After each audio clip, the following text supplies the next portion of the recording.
One Kawan TV1. Rakyat ini atau orang kita menilai bahwa negara ini kan sudah cukup bertubi-tubi dalam penerimaan uang untuk penyelenggara negara. Misalnya katakanlah negara itu diberikan kekuasaan untuk mengelola alam, yang alam apapun di Indonesia ini semua mempunyai, tetapi masih melakukan hutang yang sangat luar biasa miris, dan masih juga menerapkan pajak untuk rakyat yang dalam keadaan susah seperti ini. Kira-kira secara awam orang-orang rakyat ini merasa apakah memang begitu? Mungkin Pak Penonton punya pendapat Pak. Terima kasih Om Lin. Assalamualaikum warahmatullahi wabarakatuh. Saya memang masalah pajak ini mengamatinya sepintas saja. Ya. Tapi yang jelas saat ini kondisi ekonomi rakyat sedang menurun. Ini sudah fakta. Bahkan ada yang mengatakan bahwa jumlah kelompok menengah sekarang menurun dari ke bawah. Yang bawah ya ke bawah lagi. Tapi yang kaya tambah kaya. Dari sini kita bisa nyimpulkan ada satu ketidakadilan yang kasat mata. Kasat mata sekali. Dan kalau udah pajak ini, rakyat miskin, rakyat jelata ini nggak bisa menghindar. Nggak bisa menghindar ini. Jadi kehidupannya makin sulit. Yang bisa ngembang pajak ini kan pengusaha atau orang-orang yang punya kemampuan lebih. Di samping itu, kita juga masih belum percaya kepada pegawai pajak, petugas pajak. Contoh, dulu ada kasus yang namanya Gayus. Gayus apa itu? Gayus Lumunan. Gayus Tambunan. Pegawai pajak tingkat rendah saja lah. Tapi kekayaannya ratusan miliar. Itu didapat setelah diusut adalah kong kali kong kewajiban membayar pajak dari wajib pajak besar yang dikurangi. Dapatlah dia komisi. Dan dari sini kita bilang yang bisa menipu pajak itu orang wajib pajak besar, yang punya perusahaan, orang kaya segala macam. Misalnya apa? Harusnya saya bayar pajak kalau betul-betul 1 tahun 1 miliar. Kalau sama orang-orang kayak si Gayus itu udah bayar 100 juta saja, tapi ke saya juga bagi-bagi bayar 200 juta. Jadi bapak harusnya 1 miliar cukup paling-paling jadi 300 juta. Itu kasus Gayus kan gitu. Terakhir juga itu ada anak petugas pajak yang kemudian berbuat onar, terbongkar lah kekayaan bapaknya itu luar biasa. Dari sini kelihatan sekali bahwa petugas pajak itu banyak yang maling. Banyak yang maling. Itu semua maling dapatnya dari wajib pajak rakyat yang punya pabrik, punya perusahaan. Rakyat kecil tetap saja. Yang sedih itu kita beli barang kena pajak, kita jual lagi kena pajak penjualan. Kita beli rumah kena pajak. Setiap tahun kena pajak era PBB. Dia juga termasuk kena pajak harta kekayaan. Apa kurang lagi penderitaan rakyat terhadap pajak ini? Jadi mungkin pemerintah seperti yang disampaikan Pak Marwan tadi, pemerintah baru ini cobalah mengkaji lagi. Apalagi ada kebijakan kemarin, investor asing bebas pajak berapa puluh tahun. Ini kan kebijakan biadab. Ya, kemarin saya ngomong sama saya dulu. Minta tentang Sri Mulyani yang meningkatkan pajak. Cobalah naikkan pajak itu para investor yang katanya bebas pajak 20-30 tahun. Rakyat kecil kan. Nah, tolong ini ditinjau lagi. Dari situ di samping juga untuk meringankan rakyat kecil supaya pajaknya nggak dinaikkan, juga meningkatkan pendapatan negara. Jangan main naikkan pajak, tapi ada ketidakadilan. Wajib pajak besar, dari investor asing, pengusaha tambang, bebas pajak.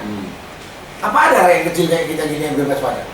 Nggak ada. PBB terlambat itu kena denda. Nggak bayar pajak mobil tuh, atau motor, kena denda. Nggak bisa tercatat semua. Jadi, apalagi mana dengan ada tambahan lagi yang tadinya 11%, BPN menjadi 12%. Naikkan semua itu. Para pemerintah tolong ini dia lagi. Beban buat rakyat saat ini berat.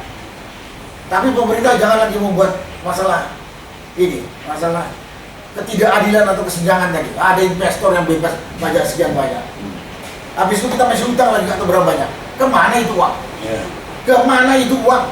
Saya dengar kemarin dari BPK atau KPK bahwa anggaran atau budget itu bocor 36, sekian persen. Besar ini 36,sekian dari sekian ribu triliun. Itu ditutup kebocoran itu atau sita? Gampang kok, kan gampang. Tapi pemerintah mau main aman saja, karena mungkin yang bersangkutan juga yang membuat kebocoran itu. Ada rakyat kecil ditindas. Ada orang mengatakan mestinya pemerintah untuk Indonesia khususnya agak berhati-hatilah dengan masalah ini, karena mayoritas umat Islam ini ada kena kewajiban yang lebih mereka pandang penting, yaitu hubungan terhadap Allah, yaitu masalah zakat. Janganlah dia sudah kena kewajiban zakat yang itu larinya juga untuk masyarakat miskin misalnya, tambahkan pajak yang juga bentuk hidup seperti itu mungkin agak berat bagi perusahaan. Nah ini yang tentunya harus bijak. Dan bahkan Pak Narko ini ada sebuah hadis ini menyindir seorang penguasa yang mengenakan pajak kepada rakyatnya lebih dari 10. Itu saya baca hadisnya, nanti mungkin bisa berdalam. Dan bahkan mengejek suatu negara yang mengenakan pajak lebih dari 10 seperti kita ini di Indonesia ini, itu seperti seorang pelacur perempuan yang tega melakukan sesuatu aksinya itu. Saya nggak tahu benar apa, tapi menyamakan orang yang mengenakan pajak 1/10 itu di dalam hadis itu bahwa itu sesuatu yang kejam. Kejamnya itu seperti pelacur perempuan di dalam itu. Apa komentar Pak Narko? Ya memang saya nggak komentar itu. Mungkin itu benar itu hadis itu. Tapi yang saya katakan, lihat aja tetangga Malaysia, Singapura, Thailand. Negara yang sumber daya alamnya nggak ada 1/100 kita, mampu cuma PPN itu 6%, 7%, 8%. Kita sumber daya alam kita kemana itu? Kemana itu? Sumber daya alam kita segitu besar, nggak ada. Karena salah kelola, banyak maling. Ya saya katakan tadi begini, ada investor dibebaskan pajak, terus ada kebocoran tadi yang dikatakan 36, sekian % dari anggaran atau APBN itu bocor, nggak tahu kemana, tapi katanya ke pejabat, ke individu, ke segala macam. Itu namanya diperbaiki, akan mendapat tambahan pasti untuk memasukkan APBN.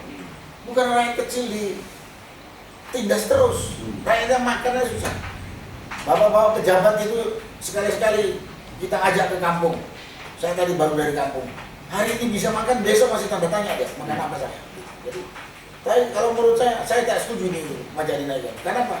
Banyak sekali ketidakadilan yang sudah terlihat di depan mata. Contohnya tadi, kebocoran 36%. Kemudian banyak wajib pajak, terutama investor itu bebas pajak. Itu jangan dibebaskan dong.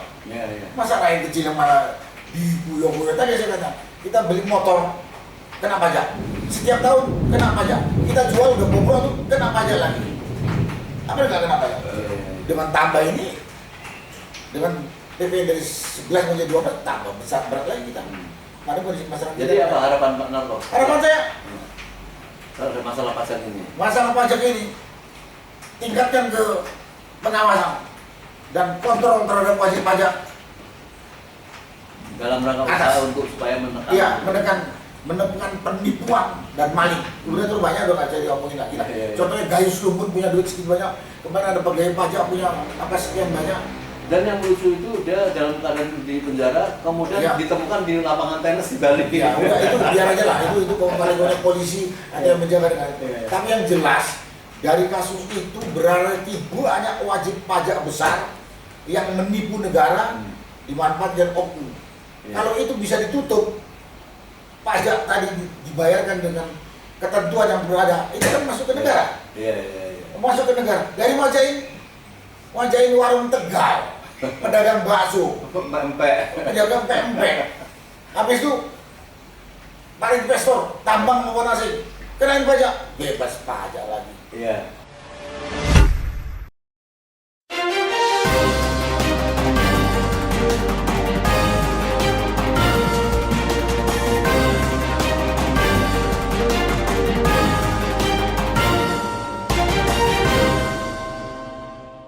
1K1 TV1